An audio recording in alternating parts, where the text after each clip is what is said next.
Permit me to pass the ultimate test. Help me in my quest. Permit me to pass the ultimate test. بسم الله الرحمن الرحيم. الحمد لله رب العالمين، وأصلي وأسلم على المبعوث رحمة للعالمين سيدنا محمد وعلى آله وصحبه أجمعين. أما بعد, dear brothers and sisters in Islam, Assalamu alaikum wa rahmatullahi wa barakatuh, and welcome to this live episode of Ask Huda, coming to you every Sunday and Tuesday at this particular time.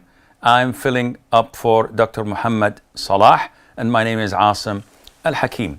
We are more than privileged to accept your calls and try to answer whatever comes our way. Mehwish from the US.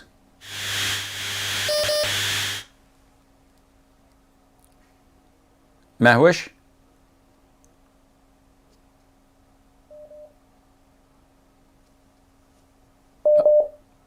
I don't hear.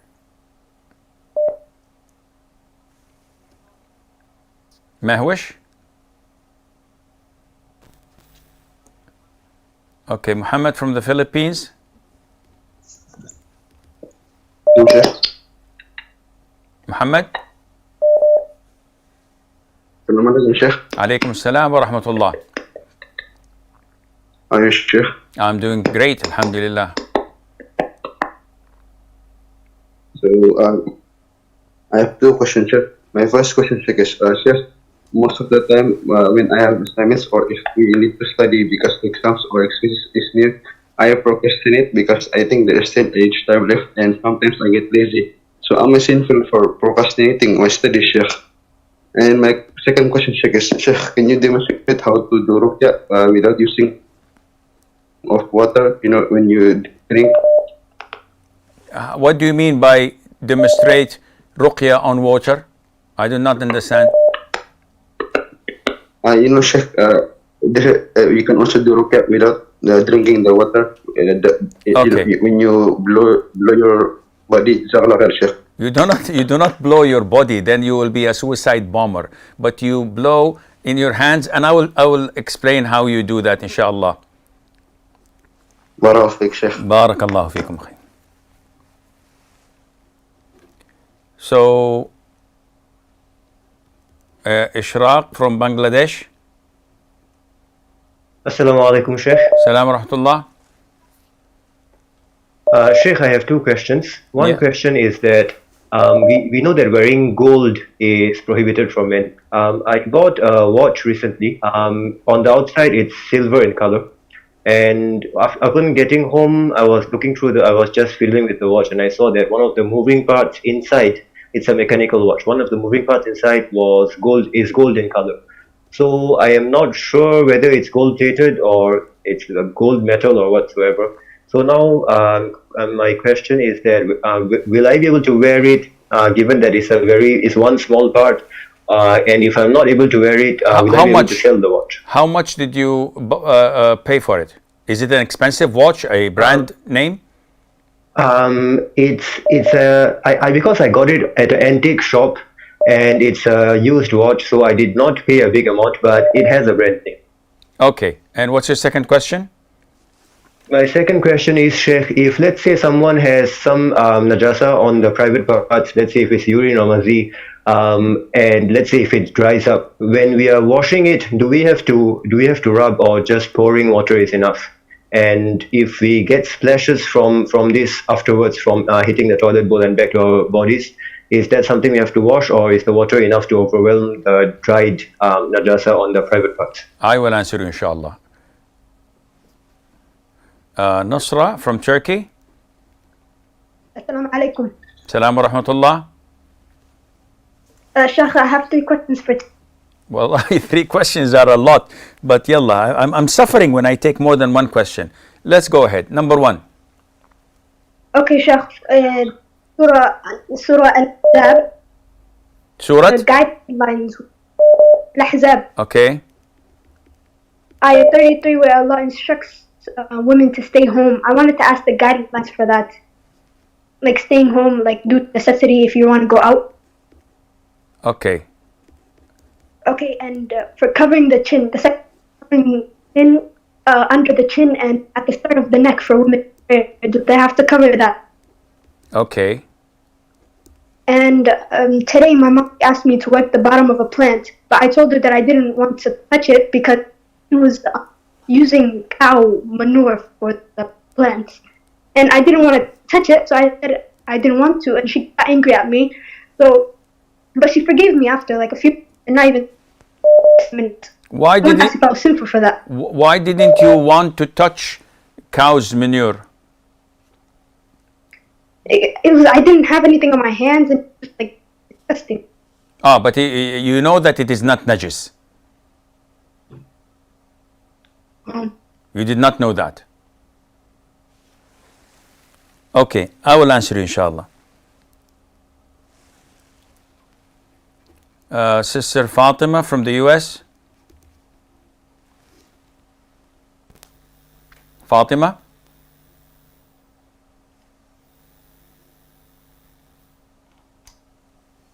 I don't think we have Fatima.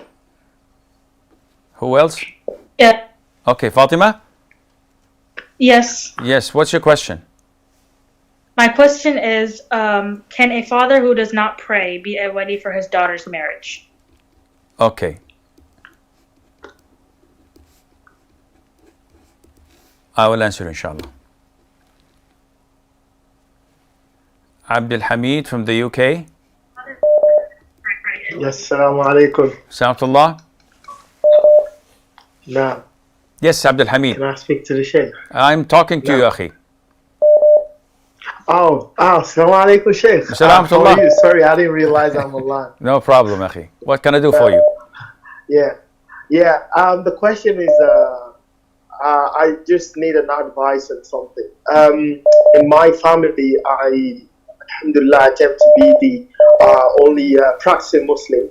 However, I created a strong Islamic presence amongst my family, so much so that I made them understand that birthday celebration is not Islamic tradition. So I'm trying to pass this on to my kids and my wife, but obviously my wife is a bit stubborn, astaghfirullah. But my kids, I don't want people sort of wish them happy birthday and taking them out for birthdays. I just need a hikmah or advice on how I can stop this, because I'm just building a strong Islamic presence in my family, basically. Actually, my second question I forgot, but I heard you said you're suffering for more than one question, but I'll just leave it that way. No, so your first question is how to convince your children that birthdays are not Islamic? Yes. Okay, no problem, inshallah. Jazakumullah. Wa jazakum. Fahad from Saudi. Yes, Assalamualaikum, Sheikh. Salamullah. Sheikh, I have two questions. My first question is that I follow the view of Sheikh Ibn and also your view that there is no set limit of days for traveling. There is what? My question is that There is what? there is no set limit of days of travelers. Like you can shorten your Okay. prayers after 3 days as well. Okay. So my question is that I'm going to Canada. The Sheikh Ibn Saymi, he said that it is permissible even if it's for more than a year. So my question is that I'm going to Canada, and I, well, like 100%, I'm planning on coming back to Saudi Arabia. So my question is, I'm going there for 3 or 4 years. Can I still shorten my prayers if I'm 100% set on coming back? Okay, I will answer, And, inshallah. More questions?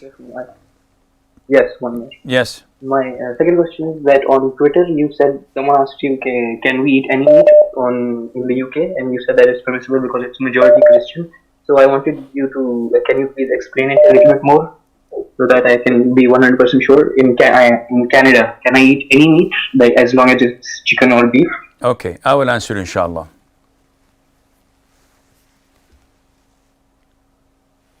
Mahwish from the US.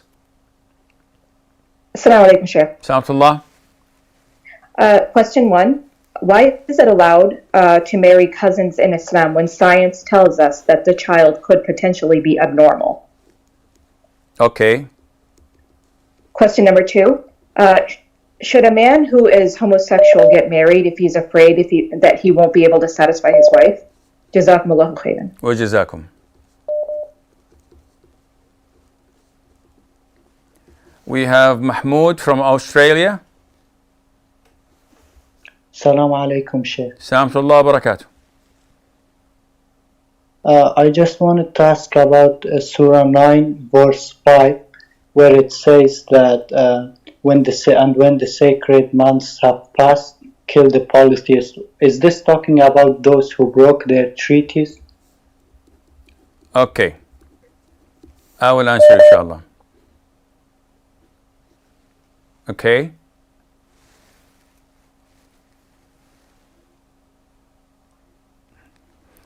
الطيب from the UK.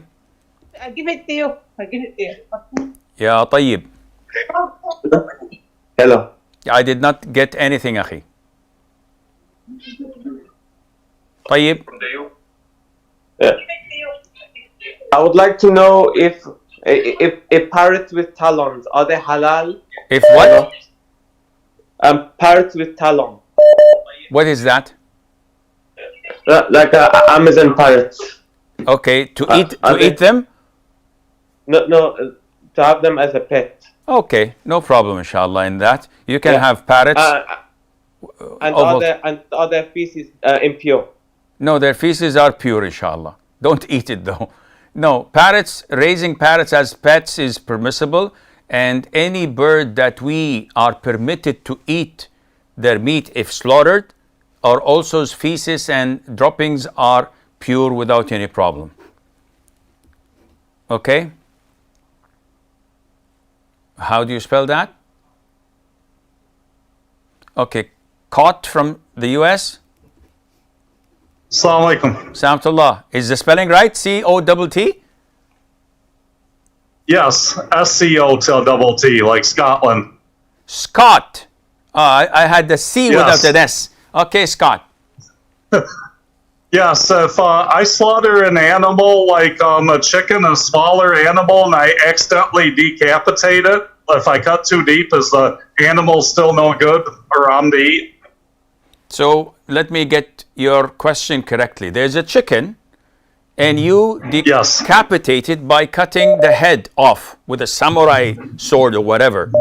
Is this your question? No, if I'm slaughtering it and I accidentally cut too deep. Okay. Like if I'm cutting a smaller bird, this happens sometimes. Okay, I will answer inshallah. Ismail from the US. Assalamu alaikum wa barakatuh, ya Sheikh. Wa alaikum assalam wa rahmatullahi wa barakatuh. Ya Sheikh, I have 2 questions. Fire away. First question is hugging 3 times on Eid from the Sunnah, right, left, and then right? Having what? Hugging on Eid 3 times. Hugging? Is it from the Sunnah? Hugging, okay. Yes, Sheikh. Now, the second question is ruling on Muslim YouTubers if they use vocals instead of video in the videos instead of background music with instruments. Is it okay to use the vocals? Okay. Jazakumullah khair. Wa jazakum. Hayyakallah akhi. Iman from Australia. Assalamu alaikum, Sheikh. Assalam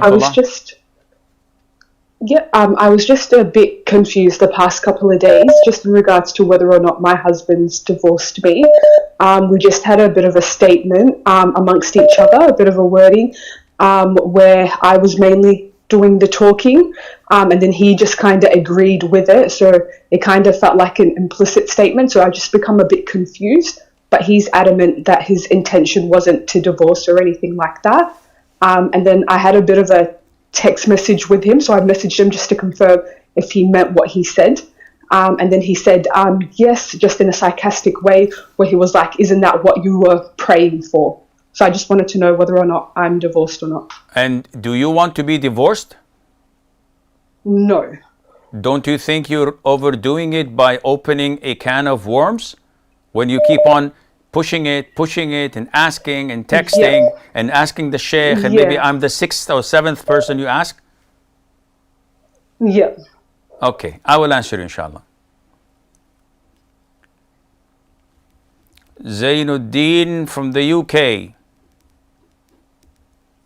Ya Sheikh, Assalamu alaikum wa rahmatullahi wa barakatuh. I hope you're doing well. So you're getting wa old. rahmatullahi wa barakatuh, and it doesn't seem that you're getting any younger, Zainuddin. Well, everyone gets all the time, but subhanAllah, but you still look. I'm talking about you. You're not getting younger. I'm getting older. Anyhow, what's your question? Sheikh Asim. Yes. How's life? Sure.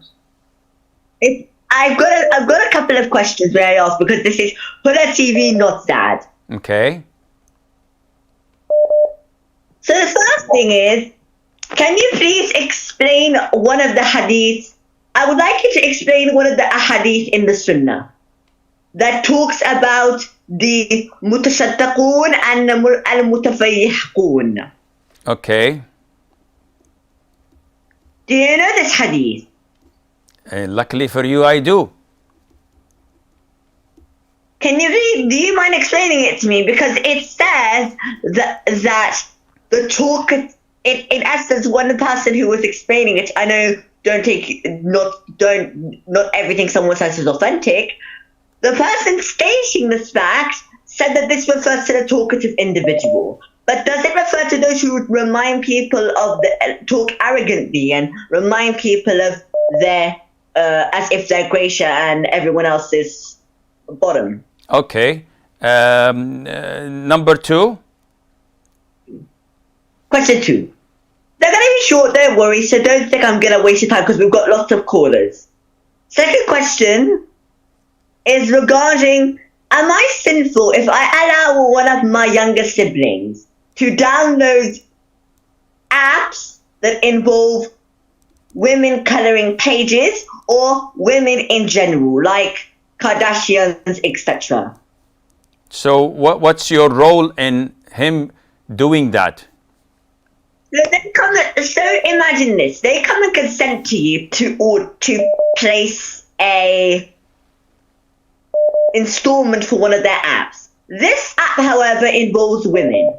Yes. So what is Zain? What is your involvement in this? Are you the one who's paying for it? Are you the one who's lending him your internet to download it? I think you should be saying her, because men would not be able to do that. Her. I'm not lending her any money to do it. It's free app. So what's your involvement? For my consent, and it's for my laptop. Okay. I will answer you, inshallah. Omar from Canada. Salamatullah. Okay, Sheikh, I got 2 questions, please. Yes, sir. Okay, so my first question is, I have a friend. Anytime I call him and I do the 9 yard of Salamu Alaikum wa Rahmatullahi Ta'ala wa Barakatuh, he also replied the short way, but then later he sent me a voice message and asking me, oh, why do I ask Salamu Alaikum wa Rahmatullahi Ta'ala wa Barakatuh? Because he has asked some other ulama and they said that Ta'ala wa Barakatuh is not, it's not allowed for some reason, I don't know. Please, can you clarify that? And my second question is, I got a sister who has two boys, and my dad and my mom have passed away. Can I take care of his kids in madrasa for the Arabic, the Quranic, etc., Quranic school, and as for the reward to go to my mother and my father? Jazakallah khairan. Wa jazakum. Baha from the Netherlands. Baha. Assalamu alaikum, Sheikh. Wa alaikum assalam wa rahmatullahi wa barakatuh. Hey, I hope you're doing well. My question is, are we allowed to vote in a democratic country where there are groups? Are we allowed to what? Are we allowed to vote in a democratic country where Okay. there are groups? I will answer, inshallah. Okay. Okay.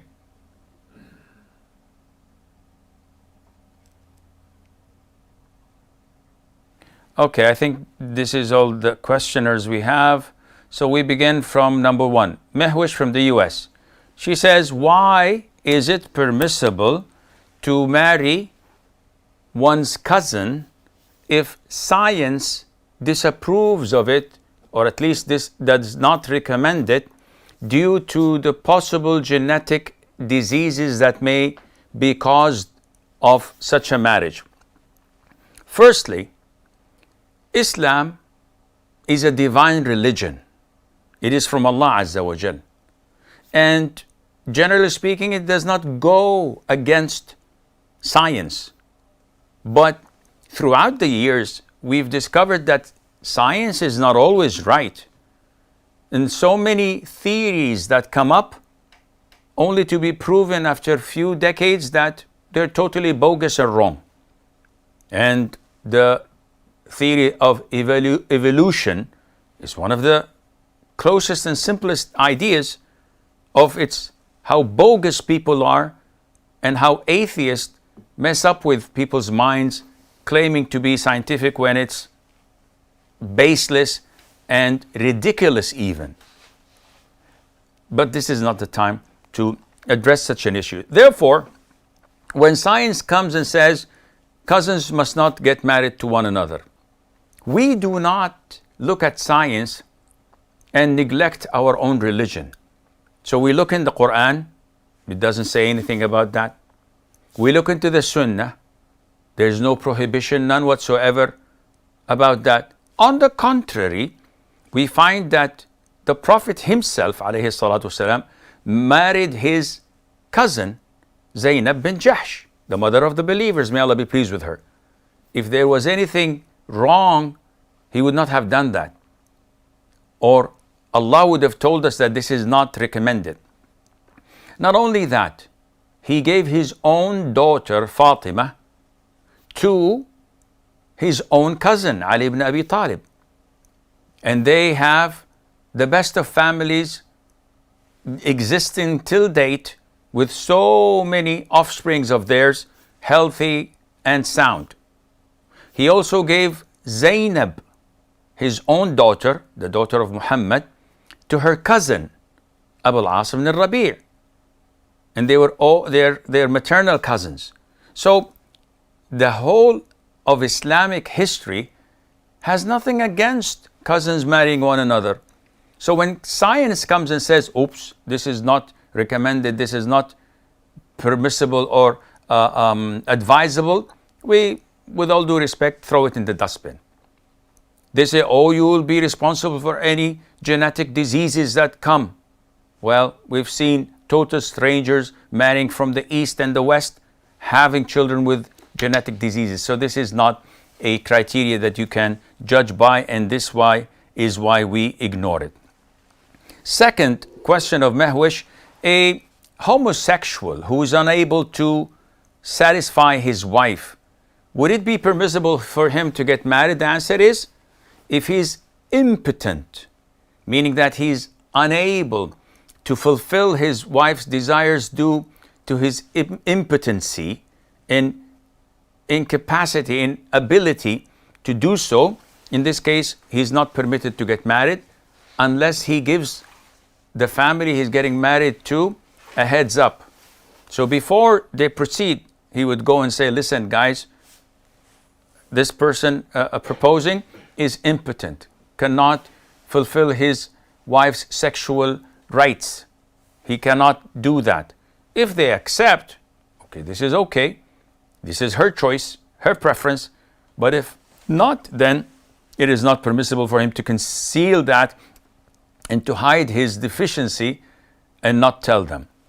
Muhammad from the Philippines, he says, while studying for uni or for high school or whatever, if I am lazy and I always delay my studies and say, oh no, I have still 1 week to go, I have 2 days, I have 1 day. Am I sinful? The answer is no. This is not a religious thing, but this might be a little bit careless from your side, to use an acceptable description. Others would use something like stupid, but I would not use that with you. So it would be careless for you to delay tasks that you should be doing immediately.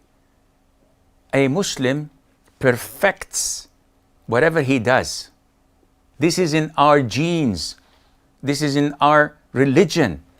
Inna Allah yuhibbu, Allah loves when one of you performs a task that he perfects it. So even if I go and play sports, I'd like to be the first in my patch. I'd like to always win my games. If I work, I'd like to excel in my job. If I study, I'd like to be an A+ student, and so forth. Because whatever you do, this is attributed to this individual in front of me. So if I'm a good athlete, they'll say, wow, mashallah, this guy plays good sports. Oh, he's bearded. Oh, then he's a Muslim. So it is affiliated with Islam. But if I do bad in exams, or I am a bad performer in my job, they wouldn't say Asim is bad. They would say, oh, this mutawwir, this Muslim is bad in his job. He spends 6 hours praying and 2 hours working. And this tarnishes the reputation of Islam. Secondly, his question was, how do we perform Rookia without water? If you have something that aches you in your body, let's assume my shoulder, the Sunnah, as in the hadith of Uthman ibn al-As, may Allah be pleased with him, the Prophet said to him, put your hand where it aches from your body, say 3 times, Bismillah, Bismillah, Bismillah, A'udhu billahi wa qudratihi min sharri ma ajidu wa uhadir. 7 times. And in another narration, A'udhu bi'izzatillahi wa qudratihi. But the one in Sahih Imam Muslim is more authentic. A'udhu billahi wa qudratihi min sharri ma ajidu wa uhadir. 7 times. Another way of doing Ruqya is to recite Al-Fatiha, Ayat al-Kursi, the last 3 Quls. If you add to that the last 2 verses of Surah Al-Baqarah, you recite them, Qul huwa Allahu ahad, Qul huwa al-falaq, Qul huwa an-nas, Alhamdulillah Rabbil Alameen, and then you blow in your hands, like this, dry spit. There's no saliva in it, just blowing, like this, and then you wipe over the area that you have this illness in. This is how you do it, and Allah knows best. Ishraq from Bangladesh, she says, I bought an antique watch, and I noticed that there is a golden hand, as it's an automatic mechanical watch. And I don't know if it's real gold or not. So I asked him, is it a brand name? He said, it's an antique, but it's of some value. Akhi, if it's something like a Rolex or Cartier or something that you have to pay a hand and an arm or a leg to get, most likely this is gold. You can tell by taking it to the agency and ask them. Or you can browse the internet for the specs of this watch, and it will tell you. If it's not, and you find out that there's no gold, it's only plated, it's not real gold, there's no problem in wearing it. Otherwise, you have to dispose of it. He says, if I have a dry impurity on my private part, would I have to rub it off, or is washing it sufficient? Usually, washing it is sufficient.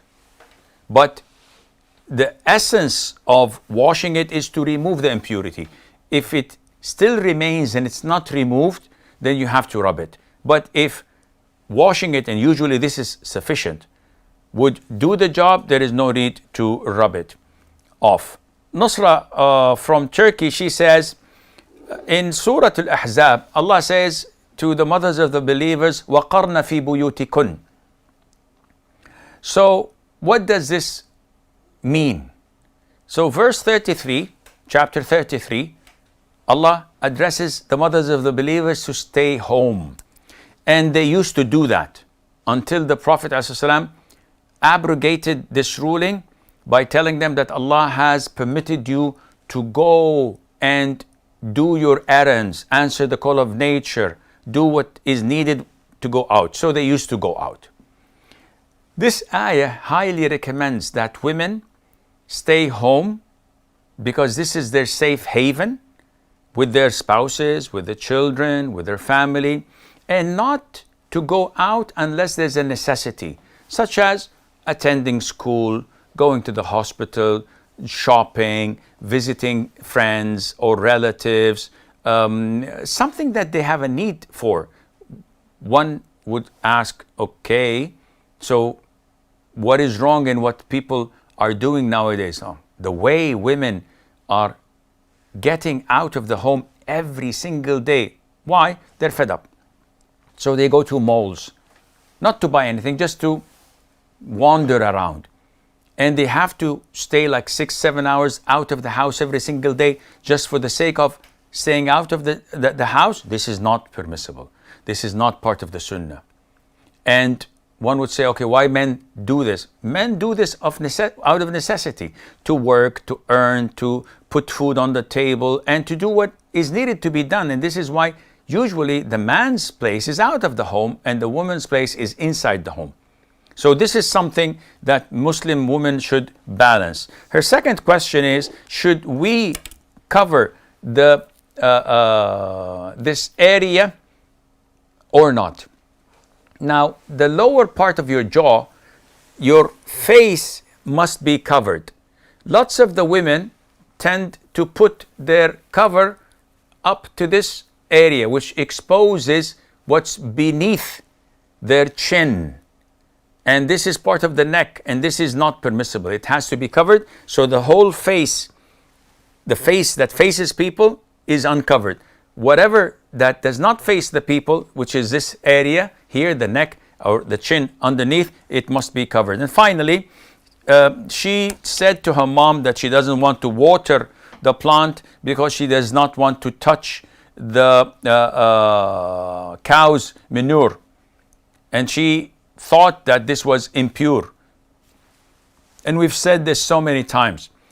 The feces and the urine of animals that we are allowed to eat the meat, this waste and droppings is pure.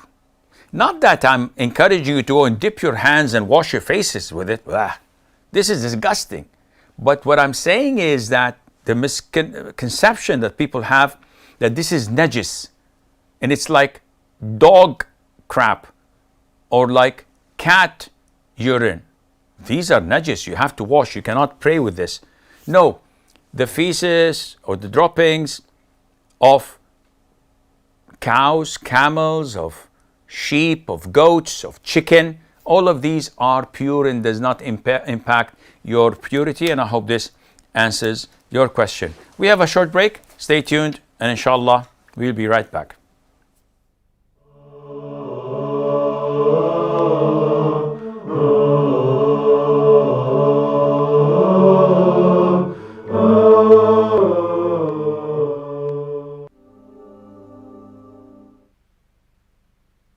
وما يستوي الأعمى والبصير والذين آمنوا وعملوا الصالحات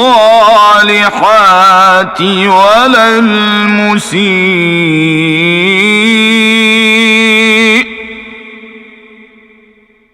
قليلا ما تتذكرون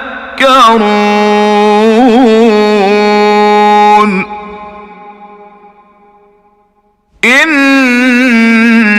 الساعة لآتية لا ريب فيها ولكن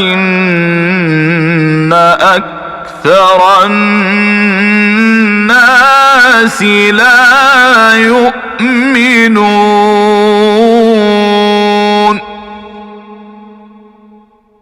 إن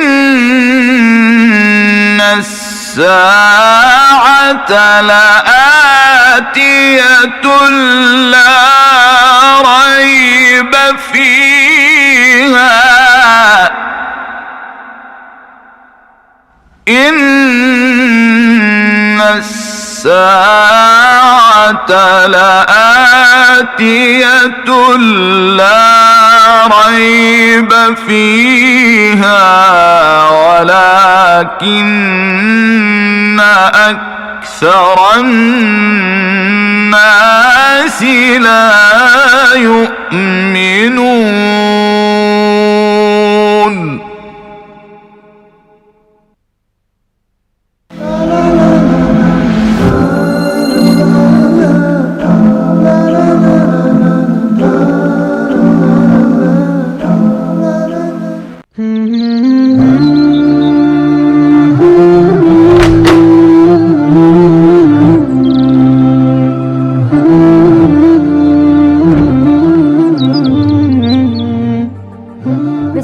توكلنا على الله ولا حول ولا قوة إلا بالله.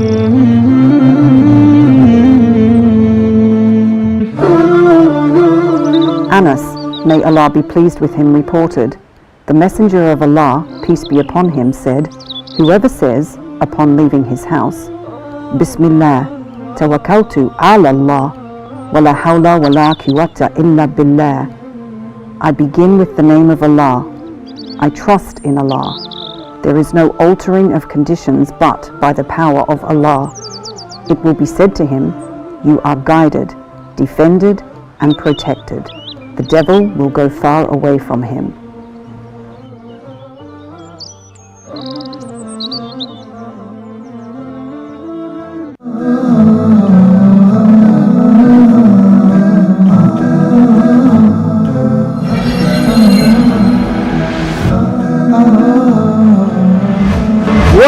ويريكم آياته فأي آيات الله تنكرون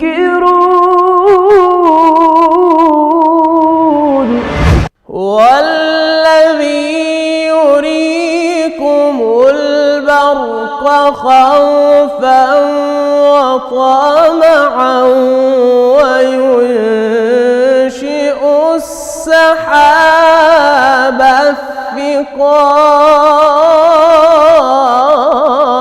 الثقال سنريهم آياتنا في الآفاق وفي أنفسهم حتى يتبين لهم أنه الحق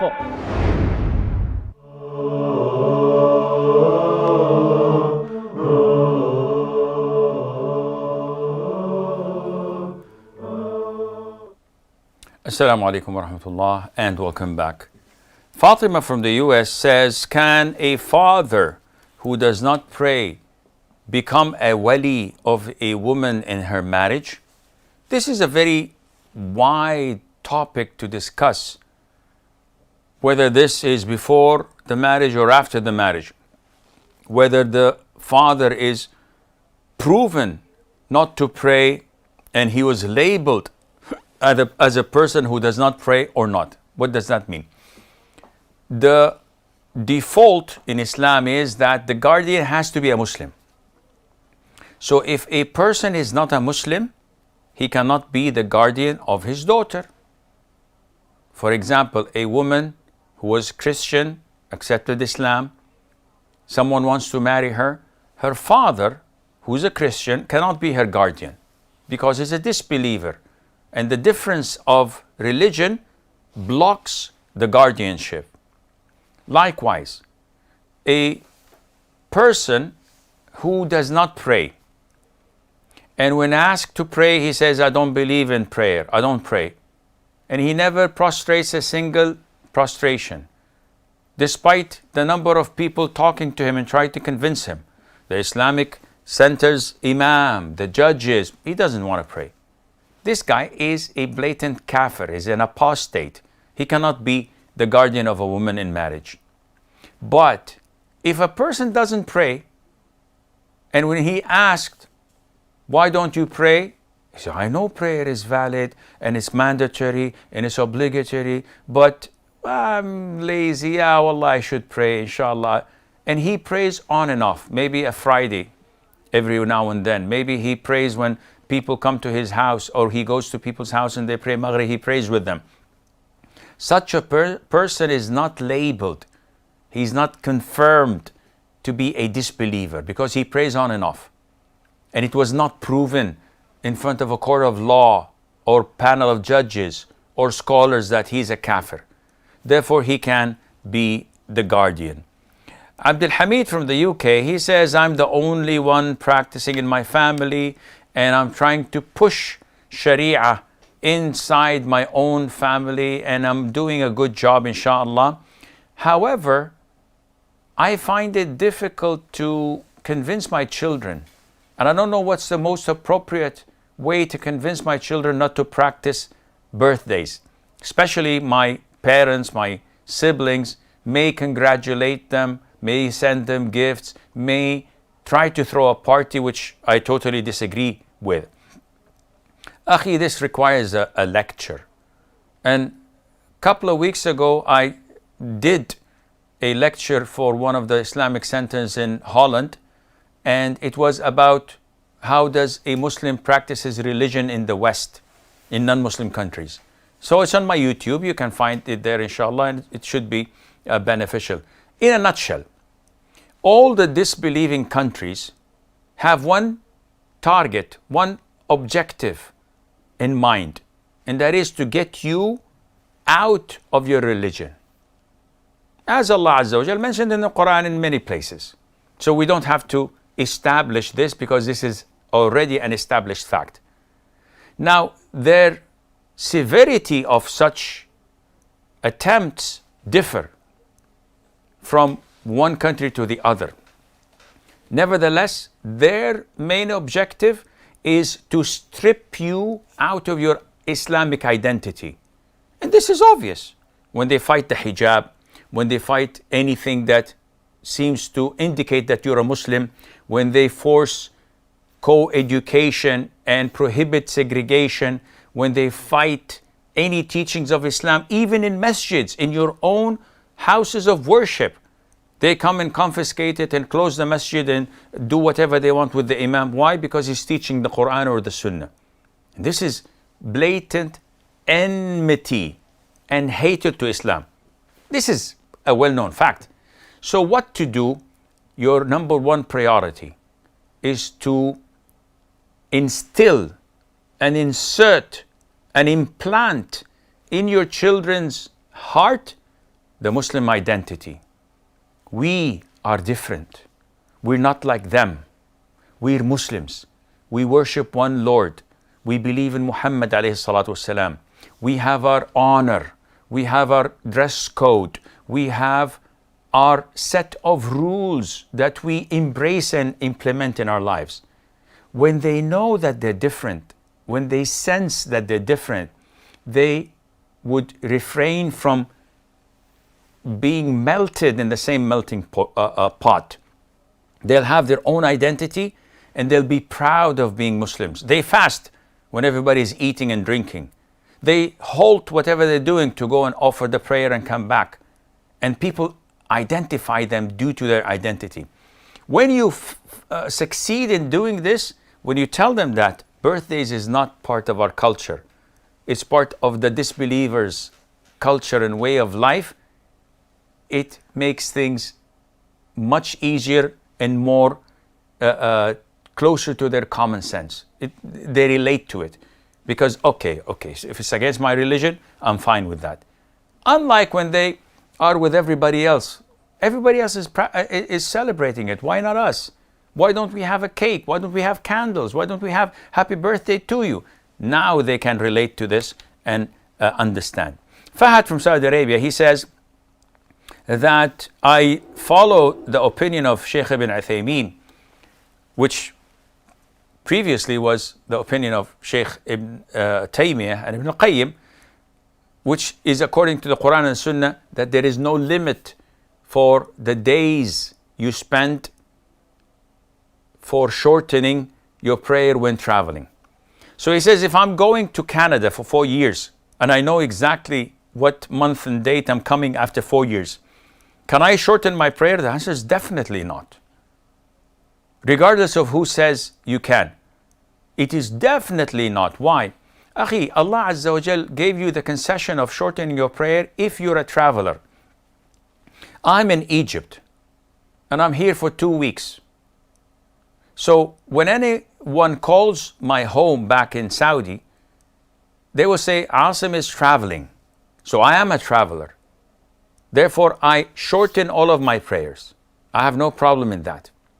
But if I go for a job or to do my master's or PhD or for any reason to the UK, for example, and I get an apartment, it's furnished, so I know where I'm living and staying, I put food in the fridge, so now I am settled.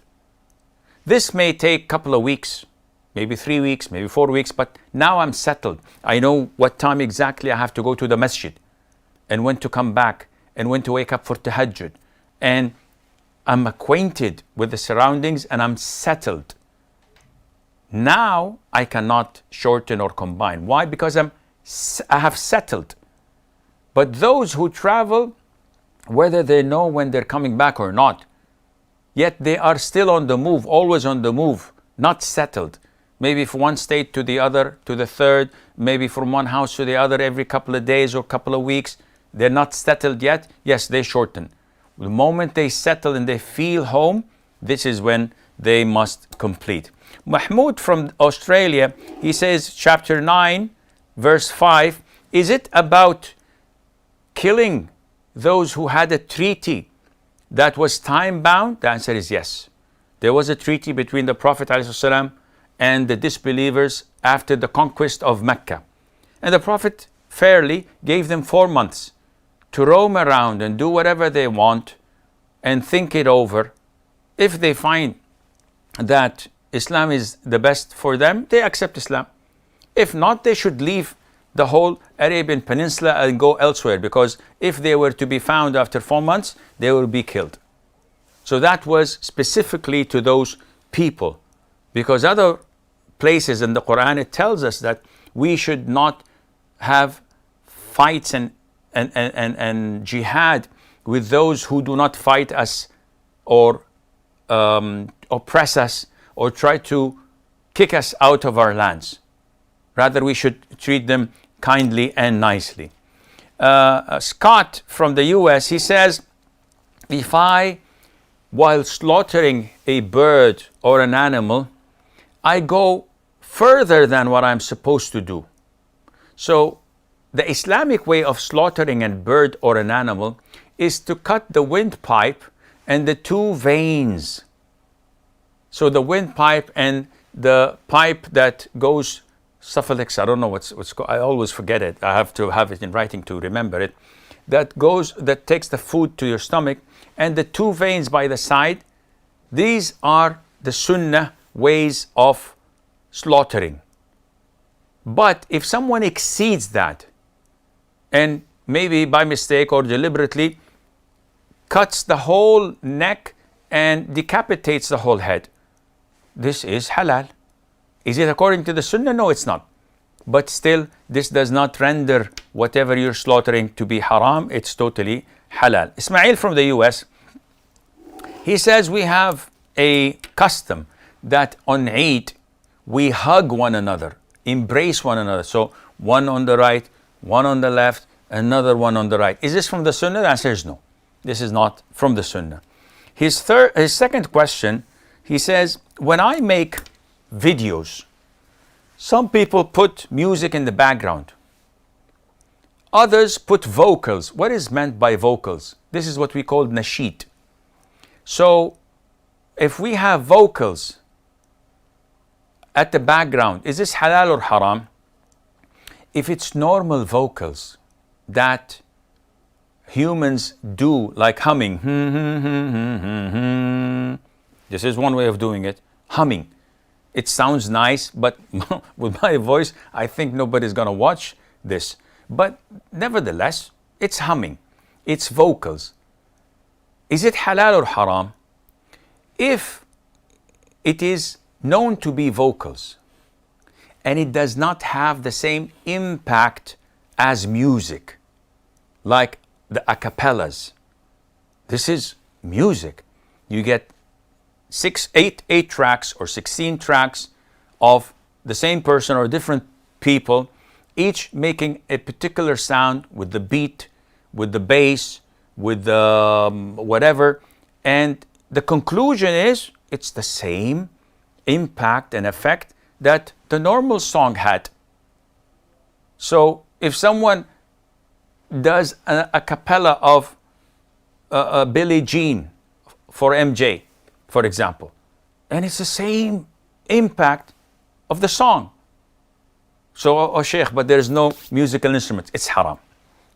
Sheikh, there's no musical instruments, it has the same impact. So this is why sometimes beatboxing would be haram. No musical instrument, but you have the same beat and you have the same impact of drums, etc. Therefore, it becomes haram. So normal vocals, normal humming sounds that do not let or get you the same sensation you have when you're listening to an orchestra or a symphony or the likes, there is no problem in that, and Allah Azza wa Jal knows best. Iman from Australia, she says that her husband said something. So basically speaking, lots of the women do this. They keep on nagging their husbands. You're not a man, you can't divorce me, you do this. And the guy is, building up pressure. He's not responding. And after 6 or 7 hours of nagging and banging the doors and throwing things over, insulting him and cursing his parents and his loved ones, he says, okay, I divorce you. She breaks down and cries. After all these years, you divorce me? Damn if you do, damn if you don't. You've been nagging for the past 10 hours to divorce you. Now when I divorce you, you cry? This is how women are made. And I'll wait for your hate mails accusing me of being a male chauvinist pig. No problem. But unfortunately, this is how women react. You keep on pushing. You're saying, you want to divorce me, don't you? This is what you want. You always wanted to divorce me. You never loved me before. At the end of the day, he says, yes. You've divorced me. How dare you? I didn't divorce you. I didn't intend to. So she sends him a message. So she's opening a can of worms. And then she's asking, this is not how it works. If he divorced you, he goes to the Islamic center and talks to the imam or to the Muslim court and talks to the judge or to someone who would give him a fatwa after listening from him and acquiring the proper knowledge from him, not from the woman ever, because she's not in a position to state whether the divorce took place or not. It's the man who asks. Zain ad-Din, he says, what is al-mutafayhiqun wal-mutashaddiqun? It is those who speak in an artificial way, like when people from the UK speak in a very posh way, in like the Queen's English, and they speak and articulate particular words in a way that would give the impression that they, what are you doing? This is what they're trying to do, to impress people with words, with things that it's not them. And they use difficult words and they use this and that just to show off. His second question, would I be sinful for giving my sister my laptop to download haram things? The answer is yes. Omar from Canada, he says, his friend says, when you say Assalamu alaikum wa rahmatullahi ta'ala wa barakatuh, this is an innovation. This is not true.